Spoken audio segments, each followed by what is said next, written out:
Gusto ko lang i-share sa inyo ang kwento ng isa sa mga paborito kong designers. She died at the age of 40 dahil sa cancer. Napaka-powerful na mga binitawan niyang salita bago siya mamatay. Sabi niya, napakarami kong expensive cars sa garahe ko. But now, sa wheelchair na lang ako sumasakay. Ang dami-dami kong mga mamahaling gamit at mga damit. Pero ngayon, ang suot ko na lang, damit ng hospital. Parang palasyo ang bahay ko.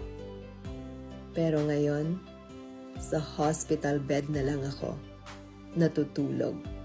Ang dami-dami kong pera sa bangko. Pero ngayon, hindi ko na yun mapakinabangan. Ang dami-dami kong signatures na pinamigay noon. Pero ngayon, ang pirma ko, para na lang sa mga medical records ko. I go from one 5-star hotel to another. Pero ngayon, I go from one lab to another.